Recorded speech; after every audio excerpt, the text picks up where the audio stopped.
Good morning mga idol. Napakaganda ng langit. So, sasamantalahin natin ngayong umaga para tayo ay makapagtrabaho ng maayos. Dahil hindi mainit at hindi rin naman masyadong malamig. Tama-tama lang ang panahon mga idol.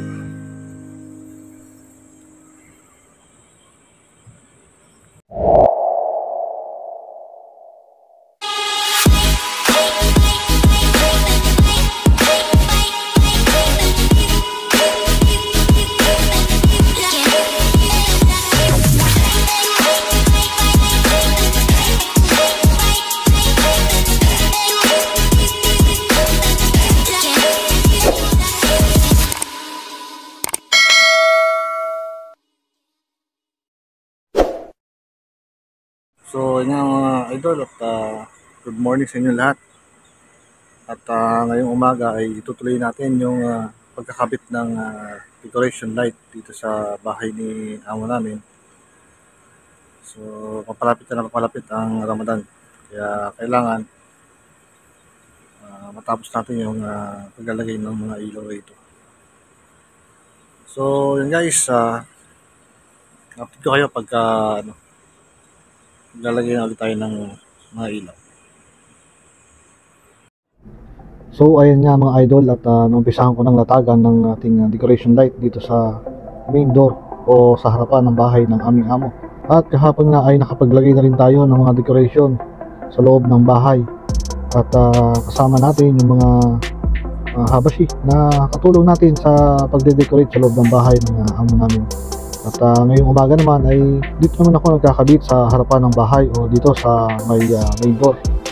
So marami tayong ikakabit na ganitong ilaw para sa paghanda sa darating na Ramadan. So mga idol, bale yung ibang ilaw ay naikabit ko na. At ang kulang na nga lang ay dito sa may main door at dito sa harapan ng bahay. So mga idol, pagka one day before na lang bago ang Ramadan ay ikakabit ko na lang yung mga power supply para ito ay ma-energize at sa unang araw ng Ramadan ay sisindi na ito at ito naman ay nakakabit sa ating ginawang control na automatic na control ng 24 hours na timer. Kaya hindi na tayo mahihirapan na magpatay sindi ng mga ilaw dito dahil ito ay nakalagay nga sa ginawa nating automatic. Nakaset ito ng 7 hanggang 12 ng gabi. So mga idol, ang babaguhin na lang natin sa settings ng ating timer ay yung oras ng tawag ng adhan sa Maghrib. So yun lang guys ang ating i-adjust sa ating timer. Sasabay natin sa tawag ng adhan ng Maghrib. So mga idol, at kung hindi nyo alam kung ano yung ibig sabihin ng Maghrib, lalo na yung mga hindi nagtatrabaho dito sa Saudi, ito po ay yung tawag ng adhan o ito yung tawag sa pagdarasal ng 6:34 ng hapon. Kaya ito po ang gagawin natin, sasabay natin yung ating oras ng pagsisindi ng ating mga decoration light sa pagitan ng 6:34 ng hapon, oras ng sala. At mga idol, at yun na rin ang hudyat upang mag-break ng fasting. Kasi dito sa Saudi at sa aming mga Muslim, kami ay nagpa-fasting sa Ramadan. Pag tawag ng adhan sa Fajr, yun po ay oras na 5:14 AM, ay hindi na po kami pwedeng uminom at hindi na rin po kami pwedeng kumain. So ang sabi ko nga kanina, pag sigaw ng adhan sa Maghrib, yun na po ang break ng aming fasting at yun na rin ang oras na sisindi ang ating mga decoration light na ilalagay ngayon. At yun na rin ang hudyat mga idol na pwede na rin kaming uminom at pwede na rin kaming kumain. So yan nga guys, at kunting pagbabahagi lang about sa pagpasok ng Ramadan dito sa Saudi Arabia. At siya nga pala mga idol ay kung hilig nyo yung mga ganitong video ay wag na kayong mahiyang mag-subscribe at pakipindot na rin ang notification bell upang updated kayo sa ating mga gagawing video. At kung may bala kayo na mag-abroad, yan nakikita ko sa video ito. Kung gusto nyo maging isang maintenance electrician dito sa Saudi Arabia, ay kahit papano ay makakapagbigay ako sa inyo ng kaunting idea about sa trabaho dito sa pagiging maintenance electrician dito sa ibang bansa. At siya nga pala mga idol, hindi lang pagpapakita ng iba't ibang video ang ginagawa natin dito about sa ating trabaho. Tayo ay nagbibigay din ng tutorial about sa electrical, sa mga electrical wiring, electrical control, at pagpapakita rin ng iba't ibang lugar sa tuwing kami ay lumalabas dahil ang channel na ito ay mixed content.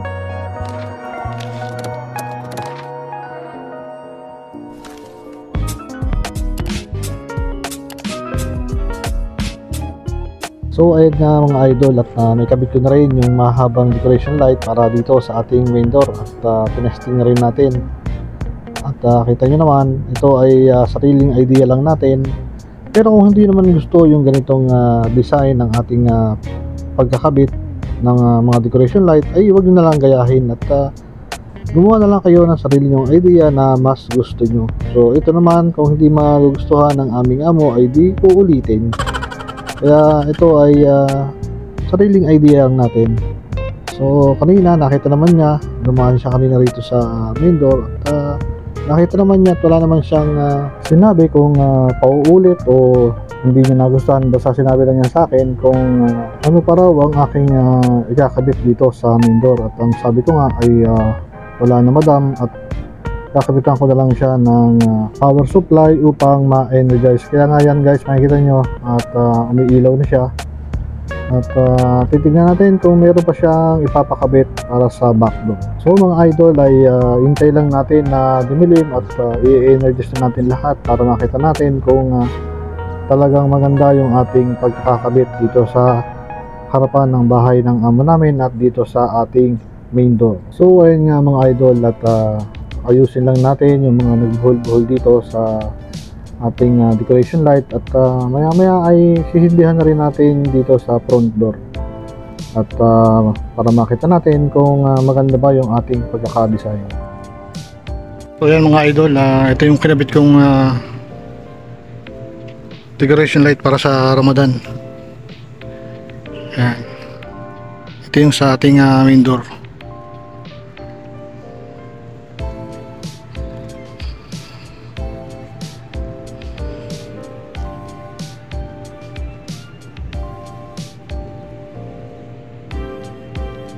Seven hours later. Alhamdulillah. كيف حالك؟ متى يجي؟ والله كوارنتين؟ كيف سافر؟ كيف سافر كويس؟ كيف عامل كله كويس؟ Alhamdulillah. Allah. Dumating na yung galing sa bakasyon. So yan guys, tignan lang natin kung anong itsura.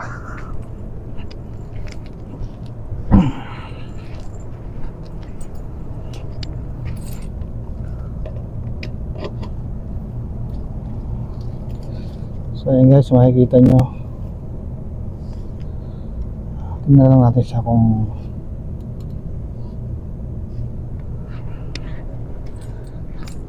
ganito yung kanyang itsura.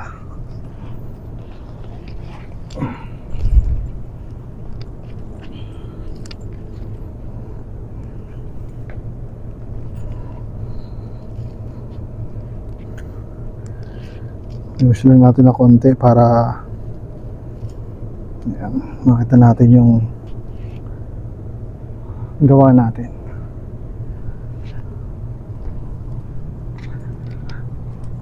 So ayan guys, tingnan natin. So ayan nga guys yung ating ginawa ngayon. Nakita nyo? Yan. Ito yung ating lagay kanina mga decoration light.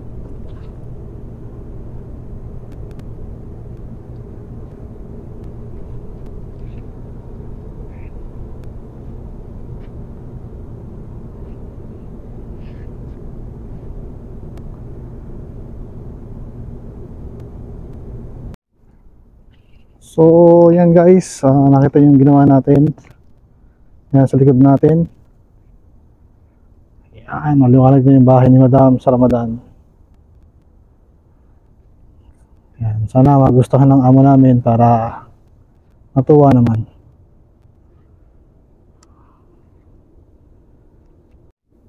So yan guys, tignan natin dito sa malayo.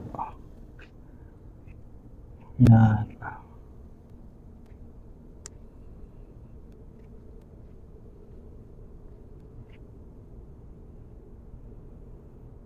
So sabi ng mga maid ay wala namang nasabi kung papalitan pa o babaguhin. Kaya siguro approve na yan kay madam.